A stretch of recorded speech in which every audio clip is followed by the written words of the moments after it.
This is yin.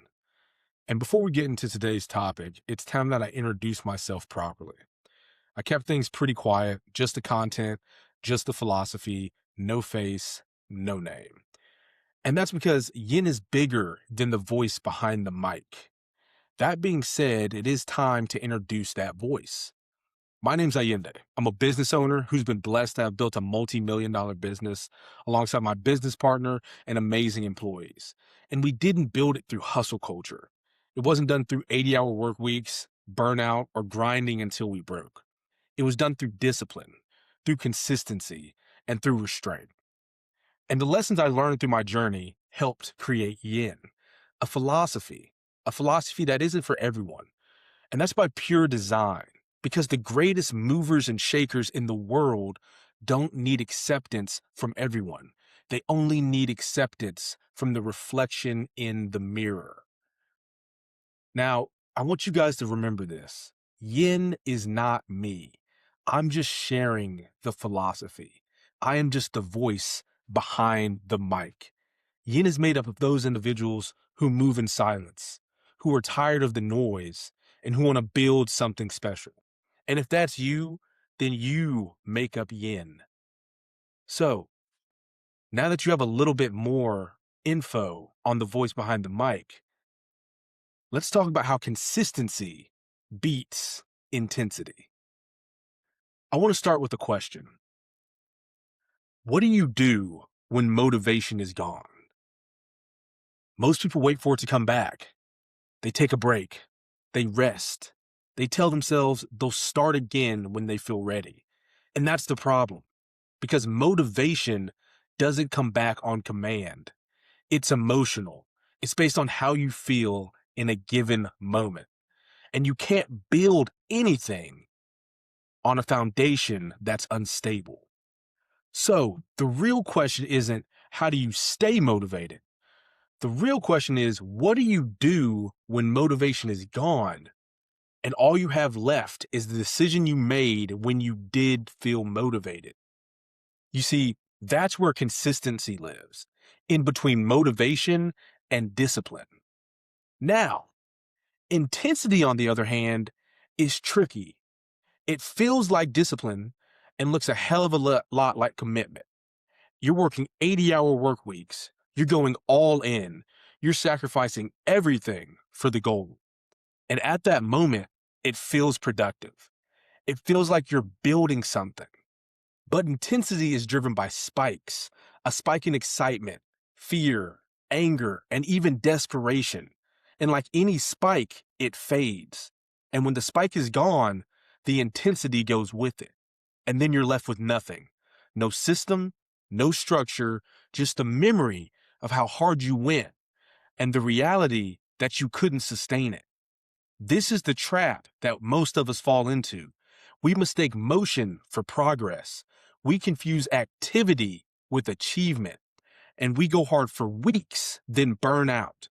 We start strong and then we disappear. We commit when we feel good and then we quit when the feeling fades. Because intensity is like a fire. It burns bright, consumes everything around it, and then burns out. That's not consistency. That's an emotional reaction. Consistency is structural. It's not about how you feel. It's about the architecture you build beneath the feeling, the commitment that exists independent of the emotion. You show up at the same time, you do the work, you keep the promise. Not because you're motivated, but because the systems don't require motivation. That's what compounds. Quiet repetition, unglamorous consistency, the work that nobody sees or applauds. That's where real things are built. So, what do I do when motivation is gone? Well, I remain disciplined. However, my discipline doesn't look like burnout. It looks like scaling down, not stopping, just scaling down. See, the commitment that I made isn't to intensity, it's to be present. If you plan to do 45 minutes, but you only have 20, you do the 20 minutes. If you plan something for 2 hours, but the exhaustion is real, you do the 30 focused minutes. See, the system should never break. It should only ever bend, because the session that matters most is the one you almost skipped. That's where self-trust is forged. Not in the days you feel unstoppable. It's in the days where it feels like everything is against you and you show up anyway. You see, discipline isn't a daily negotiation. It's not something you revisit every morning based on how you feel. The decision was made once.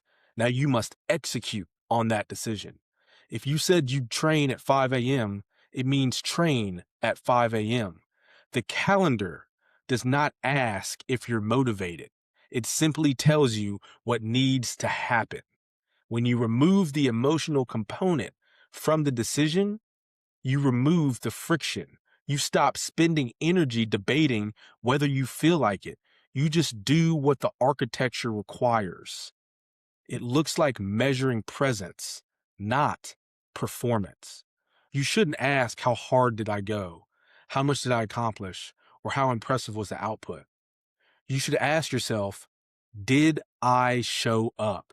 Because consistency is about the chain, about the unbroken line of kept promises, the cumulative weight of repetition.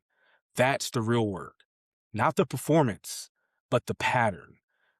And the same is true in business, because business is just life with numbers attached. The companies that fail chase the big wins, the massive deals, the viral moments, the intense sprints that feel heroic. And those moments feel important and they make for good stories. However, what I have seen and learned over my time in business is those moments rarely build anything lasting. What builds the best businesses isn't intensity. It's not all the late nights or all the dramatic pivots.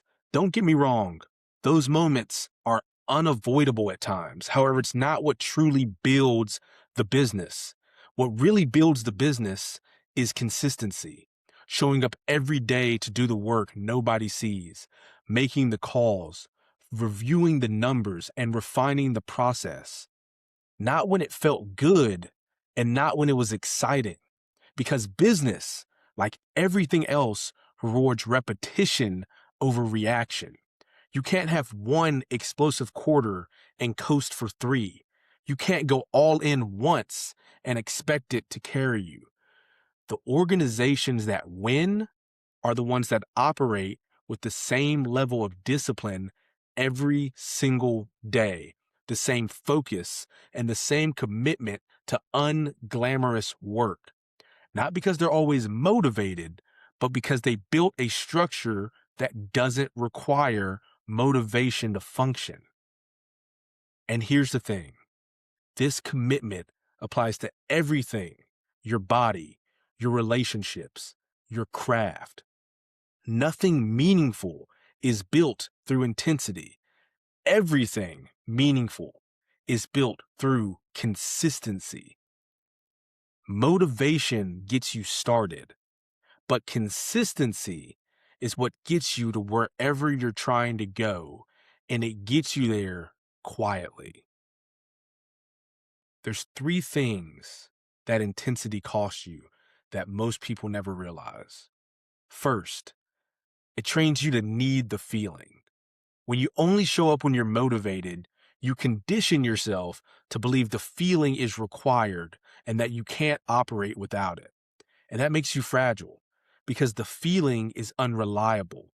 It comes and goes based on 1,000 variables you can't control. So you end up at the mercy of your emotional state. And when you're not in control, you just have to react to what happens. Two, it creates instability, all in and burned out, motivated and then paralyzed. You see, this cycle doesn't build anything. It just keeps you oscillating between extremes. And in the space between those extremes, nothing in your life moves forward. You're not making progress. You're just surviving your own emotional volatility. Three, and this is the most important, it erodes self-trust. Every time you say you're going to do something and you don't because you didn't feel like it or because motivation faded, you're teaching yourself something. You're teaching yourself that your word doesn't matter, that your commitments are negotiable, and that you can't be relied upon. Now, if you can't rely on yourself, how can anybody else rely on you? Self-trust is the foundation of everything. It's how you become someone you can depend on. It's how real confidence is built, not through believing you're great, through proving to yourself in private that you'll show up even when it's hard, even when nobody would know if you didn't. That's where discipline lives, in the kept promises that nobody sees. So here's what I want us to consider this week. Pick one commitment, just one, not something heroic, something sustainable. It could be you're going to do 20 push-ups every morning, or you're going to read 10 minutes before bed. Whatever it is, commit to it for 7 days. Not because you feel motivated today, but because you're testing something. You're testing whether you can trust yourself. Now make this a non-negotiable. And when motivation fades on day 3 or day 5, and it will fade, you show up anyway, even if you have to do the scaled down version. Don't break the chain, because this is where yin lives. Yin lives in the spaces between what you feel and what you do anyway. Now remember this, if you don't remember anything else from today's conversation. Intensity is loud. Consistency is quiet.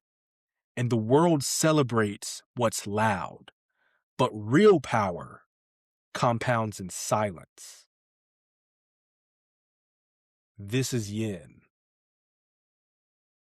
If this resonated, please share it with one person who's tired of starting over. One person who understands that the real work happens when nobody's watching. If you have any questions or comments, feel free to DM us on our Instagram at Yin Worldwide, or go to our website at www.liveyin.com. That's www.liveyin.com. Remember, move with intention.